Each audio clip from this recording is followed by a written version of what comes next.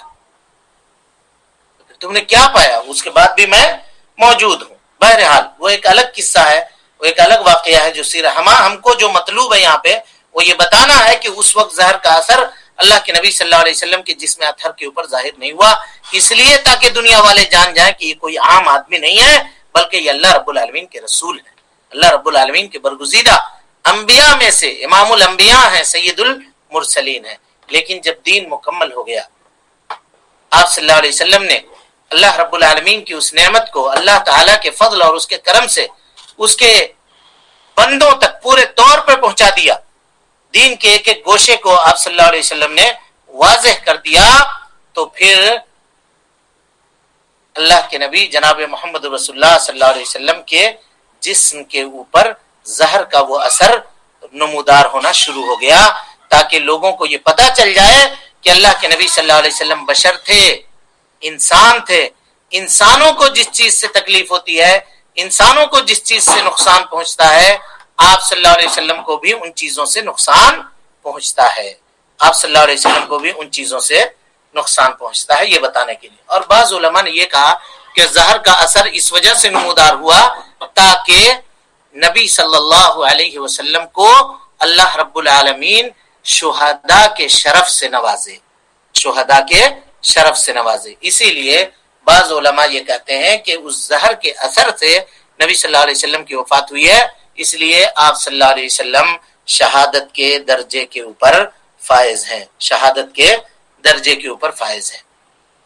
نبی صلی اللہ علیہ وسلم کو جب مرض الموت لاحق ہوا تو ام المومنین حضرت عائشہ صدیقہ رضی اللہ تعالی عنہا سے آپ نے اس کی تفصیل بیان کی، کہا اے عائشہ، خیبر میں جو زہر میں نے کھایا تھا اس زہر کا اثر اب میرے جسم کے اوپر ظاہر ہو رہا ہے، اور اب لگتا ہے کہ میری گردن کی نسیں اس زہر کی شدت کی وجہ سے کٹ جائیں گی، اتنی تکلیف میں محسوس کر رہا ہوں کہ اب لگتا ہے کہ میرا حلق اس زہر کی وجہ سے کٹ جائے گا۔ اللہ کے نبی جناب محمد رسول اللہ صلی اللہ علیہ وسلم اپنی آخری حیات میں، یعنی اب آپ اپنی امت کو الوداع کہنے والے تھے، اس کے آثار اللہ کے نبی صلی اللہ علیہ وسلم کے زندگی سے ظاہر ہونا شروع ہو چکے تھے۔ جب آپ صلی اللہ علیہ وسلم حجۃ الوداع سے لوٹے تو شہداء احد کی طرف آپ صلی اللہ علیہ وسلم گئے، تم وعد ان کو آپ صلی اللہ علیہ وسلم رخصت کر رہے تھے، یعنی اب اپنی امت کے زندہ لوگوں کو اور اپنی امت کے مردہ لوگوں کو، دونوں کو اللہ کے نبی صلی اللہ علیہ وسلم رخصت کر رہے تھے۔ یہ وہ موقع تھا، زندوں کو آپ صلی اللہ علیہ وسلم کی ذات مبارکہ سے فیض پہنچ رہا تھا، دین سیکھ رہے تھے، توحید جان رہے تھے، اور مردے اللہ کے نبی صلی اللہ علیہ وسلم کے دعاؤں سے فیضیاب ہو رہے تھے۔ اسی لیے اللہ کے نبی صلی اللہ علیہ وسلم اپنے حیات کے آخری ایام میں بقیع غرقد رات کو نکل جایا کرتے تھے اور وہاں کے مردوں کے لیے مغفرت کی دعائیں اللہ کے نبی صلی اللہ علیہ وسلم کیا کرتے تھے۔ ایک روز نبی صلی اللہ علیہ وسلم ایک جنازے سے واپس آئے، بقیع میں ایک جنازے کو دفن کرنے کے بعد واپس آئے، گھر پہنچے تو دیکھا کہ ام المومنین حضرت عائشہ صدیقہ رضی اللہ عنہا اپنے سر میں کپڑا باندھی ہوئی ہیں، کپڑے کو لپیٹی ہوئی ہیں سر میں۔ نبی صلی اللہ علیہ وسلم نے پوچھا کیا ہوا؟ تو کہا کہ میرے سر میں سخت درد ہے، اور کہنے لگیں واراسا واراسا، ہائے میرا سر، ہائے میرا سر۔ اللہ کے نبی جناب محمد رسول اللہ صلی اللہ علیہ وسلم نے فرمایا وَأَنَا وَارَاسَا، مجھ کو بھی سر میں بہت شدید درد ہے۔ یہی شروعات تھی آپ کے مرض الموت کی، یعنی نبی صلی اللہ علیہ وسلم کے مرض الموت کی ابتدا سر درد سے ہوئی، سر میں آپ صلی اللہ علیہ وسلم تکلیف محسوس کر رہے تھے، اور یہیں سے آپ صلی اللہ علیہ وسلم کے مرض الموت کی ابتدا ہوتی ہے۔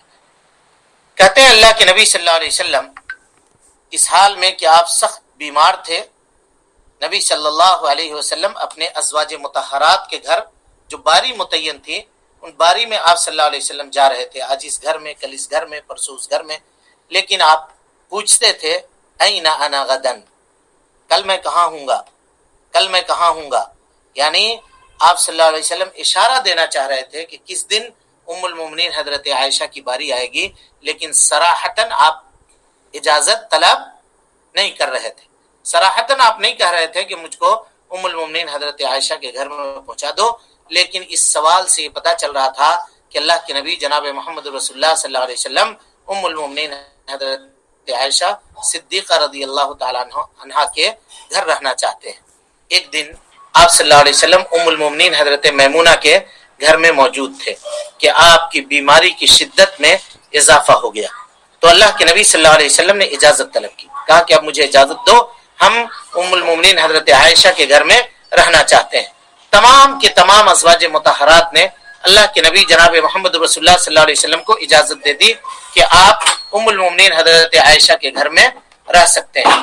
اب اس وقت نبی صلی اللہ علیہ وسلم سخت کمزور ہو چکے تھے، آپ نے حضرت فضل ابن عباس رضی اللہ تعالیٰ عنہ اور حضرت علی رضی اللہ تعالیٰ عنہ کو بلایا اور دونوں کے کندھوں میں ہاتھ رکھ کر کے نبی صلی اللہ علیہ وسلم زمین کے اوپر پاؤں صحیح طریقے سے رکھ نہیں سک رہے تھے، دھیرے دھیرے چلتے چلتے جیسے ہوتے ہوئے بھی آپ صلی اللہ علیہ وسلم ام المومنین حضرت عائشہ کے گھر میں پہنچتے ہیں، اور اس کے بعد امت سے آپ نے کیا پیغام دیا اور کیا کہا، انشاءاللہ وہ سارا کا سارا بیان کل کے درس میں آئے گا، اور اس میں ہمارے لیے کیا نصیحت اور موعظت کی باتیں ہیں وہ انشاءاللہ العزیز ہم کل کے درس میں آپ کے سامنے بیان کریں گے۔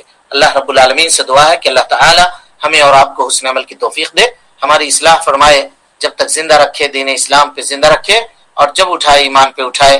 اقول قولی هذا واستغفر الله لي ولكم ولسائر المسلمين من كل ذنب وخطيئة فاستغفروه انه كان للأوابين غفورا۔ والسلام علیکم ورحمۃ اللہ وبرکاتہ۔ ہاں جی، کسی کوئی سوال ہے؟ وعلیکم السلام ورحمۃ اللہ وبرکاتہ۔ شیخ محترم، ایک سوال ہے، کسی نے سوال کیا تھا کہ عیسیٰ علیہ السلام کو تو اللہ تعالیٰ اٹھا لیے ہے، لیکن دنیا میں جو بھیجیں گے اس کا دلیل کھوج رہا تھا، کیا ہے دلیل اس کا؟ دلیل ذکر ہو چکی ہے،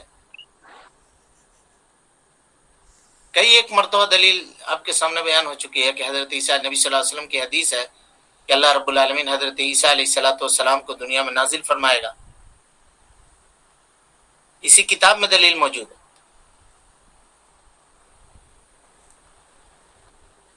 اور کوئی سوال؟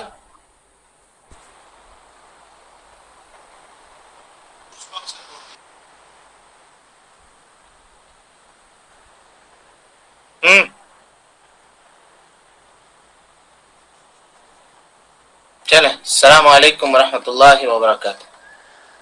اللہ اللہ اللہ اللہ اللہ اللہ اللہ اللہ اللہ